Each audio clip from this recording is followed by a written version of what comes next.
여러분, 다시 태어나지 않고도 삶을 바꿀 수 있다. 이 말 되게 솔깃하지 않나요? 오늘 우리가 살펴볼 책, 오늘부터 나를 고쳐 쓰기로 했다는 바로 이 약속에서 시작합니다. 무슨 거창한 인생 리셋이 아니고요. 매일의 작은 습관으로 나를 수리하고 개선하는 아주 현실적인 방법을 이야기하거든요. 우리 진짜 많이 듣는 말 있잖아요. 사람은 고쳐 쓰는 거 아니야. 이런 말이요. 그런데 이 책의 저자인 김선영 작가는 이 흔한 말에 정면으로 아니라고 말합니다. 왜냐하면 남은 못 고쳐도 내가 고칠 수 있는 단 한 사람, 바로 나 자신은 얼마든지 고쳐 쓸 수 있다고 믿었기 때문이죠. 아니 그럼 대체 왜 저자는 자기 자신을 고쳐 써야겠다고 결심했을까요? 그 시작은요, 사실 아주 절박한 상황에서 비롯됐습니다. 저자가요, 진짜 말 그대로 걸어다니는 종합병원이었대요. 여기 보이는 것처럼 어릴 때부터 달고 산 만성질환에다가 체력과 정신력을 그냥 쪽쪽 빨아먹는 방송작가 일까지 하니까요. 결국 극심한 번아웃이 온 거죠. 매일 아침 눈 뜨는 게 너무 고통스러워서 차라리 인생을 리셋해버리고 싶었다, 이런 생각까지 했다고 하니까요. 근데 여기서 주저앉지 않은 거죠. 운명 탓만 하고 있을 순 없잖아요. 인생의 진짜 위기 앞에서 정말 과감하게 회사를 그만두고요. 나를 돌보는 일, 이걸 내 인생 최우선 순위로 딱 정해버립니다. 이건 도망치는 게 아니라 나를 적극적으로 수리하기 위한 첫걸음이었어요. 자, 그래서 이 작가만의 자기수리 철학이 뭐냐? 딱 두 가지로 아주 간단해요. 첫째, 남들 말이 아니라 내가 직접 겪어서 나 자신을 제대로 아는 것.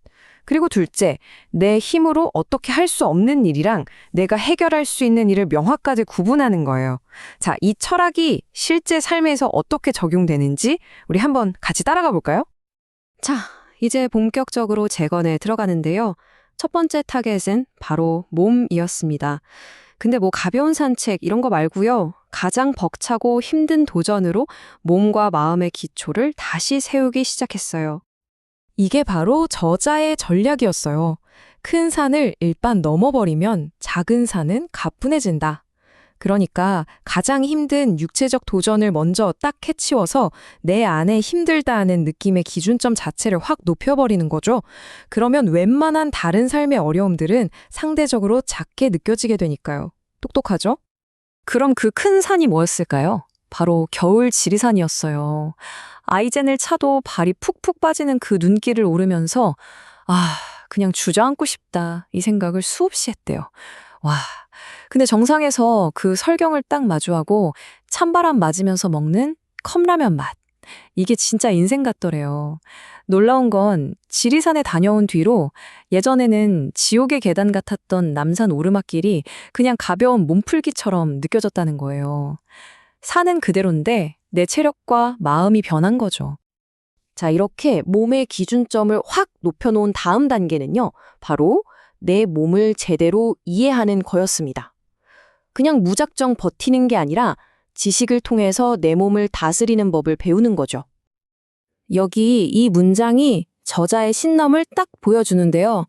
특히 만성질환이 있는 사람이라면 내 몸에 대해 적극적으로 공부하고 알아가는 게 고통에서 벗어나는 가장 빠른 길이라는 거예요. 한마디로 내가 내 몸에 가장 친절하고 유능한 관리인이 되는 거죠.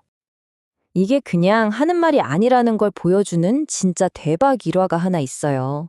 10년 넘게 저자를 괴롭힌 원인 모를 위경련이 있었거든요. 당연히 위산이 너무 많이 나오나 보다 생각했는데 병원 가서 검사해보니 결과는 정반대. 위산 분비 저하증이었던 거예요. 그리고 의사의 처방이 뭔지 아세요? 약이 아니라 식초였어요. 식초. 매 식사 후에 식초를 물에 타서 마시기 시작한 지 3년 만에 그 고질병 같던 위경련이 이제는 뭐 분기별 행사 수준으로 줄었대요. 정확하게 아는 것이 10년 묵은 고통을 해결한 거죠. 자, 이렇게 몸과 마음의 기초 공사를 끝내고 나니까 이제는 일상을 재설계하기 시작합니다. 외부 환경의 기분이 휘둘리는 게 아니라 내가 직접 내 기분을 정의하는 방법을 찾아낸 거죠. 원래 저자는 비 오는 날을 되게 싫어했대요. 기분도 꿀꿀하고 몸도 축 처지니까요. 근데 친구한테 선물 받은 인센스 스틱 하나가 이걸 완전히 바꿔놓은 거예요. 비 오는 날 피운 향이 몇 년 전 발리 여행 때 통나무집에서 맡았던 그 평화로운 기억을 확 불러온 거죠. 그 뒤로는 비 오는 날이 인센스 향 맡으면서 커피 마시는 특별한 시간으로 제정이 된 거예요. 싫어하던 날이 오히려 기다려지는 날이 된 거죠. 이런 깨달음은 옥상 텃밭에서도 얻게 되는데요. 한 번은 폭우가 막 쏟아지고 나서 옥상에 심어놓은 여린 모종들 다 망가졌겠다 걱정하면서 올라가 봤대요. 와, 근데요, 식물들이 더 짙고 왕성해져 있는 거예요. 비결은 보이지 않는 곳에 있었죠. 그 비바람을 견디는 동안 뿌리가 땅속 깊이 뻗어서 흙을 단단히 붙잡고 있었던 겁니다. 이게 우리한테 시사하는 바가 크죠. 시련이 우리를 더 강하게 만들 수 있다는 것. 겉으로 보기엔 연약해 보여도 우리 속에는 단단한 힘이 있다는 걸요. 자, 이제 자기수리의 마지막 단계입니다. 이건 바로 완벽주의를 버리고 남의 시선이 아니라 오로지 나의 편안함과 진정성을 선택하는 거였어요. 여기 두 가지 선택이 그걸 아주 명확하게 보여주는데요. 먼저 15년 동안 고수했던 긴 머리. 요가할 때 자꾸 거슬리니까 과감하게 잘라버렸어요. 그랬더니 머리 감고 말리는 시간이 30분에서 5분으로 줄었죠. 또 몸을 조이던 답답한 와이어 브라를 싹 다 버리고 편안한 브랄렛으로 바꿨어요. 이게 바로 남의 시선이 아니라 내 편안함을 기준으로 삼는 삶의 시작이었던 거죠. 가치관도 크게 바뀌게 되는데요. 존경하던 선배 작가 한 분이 계셨는데 그분은 명품 가방 대신 아이가 낙서한 낡은 가방 하나만 들고 다녔대요. 그래서 이유를 물었더니 이렇게 대답했답니다. 지구에 내가 산 흔적을 많이 남기고 싶지 않아서. 와, 이 말 한마디에 저자의 소비관이 완전히 뒤바뀝니다. 뭔가를 소유하는 기쁨보다 미래 세대를 생각하는 품위 있는 태도가 훨씬 더 오래 남는다는 걸 깨달은 거죠. 자, 이렇게 스스로를 차근차근 고쳐 쓰다 보니까 방송작가 일을 그만둔 후에 새로운 길도 찾아 나서게 됩니다. 물론 이 길이 처음부터 막 탄탄대로였던 건 아니에요. 보시면 아시겠지만 새로운 삶으로 가는 길이 쭉 뻗은 고속도로가 아니었어요. 독서 지도사에 도전했다가 학부모 영업이라는 생각지도 못한 벽에 부딪혔고 유튜버는 해보니까 너무 품이 많이 들어서 포기했죠. 하지만 결국 글쓰기 플랫폼 브런치에서 진짜 내 이야기를 쓰면서 순수한 기쁨을 느끼고 여기서 돌파구를 찾게 된 거죠. 이게 책 출간과 강의로 이어지면서 글쓰기 코치라는 새로운 정체성을 얻게 됐습니다. 느리게 가더라도 멈추지만 않으면 되는 거였어요. 자, 이렇게 몸과 마음, 일, 습관까지 전부 다 뜯어고친 지금 저자가 꾸는 새로운 꿈은 과연 뭘까요? 이제는요, 완벽하지 않아도 괜찮다는 걸 알게 된 거예요. 복근이랑 뱃살이 좀 같이 있으면 어때요? 중요한 건 바로 이 그림 속 할머니처럼 나다운 모습으로 내가 원하는 삶을 끝까지 살아내는 거죠. 이를테면 록 페스티벌 가는 할머니가 되는 것처럼요.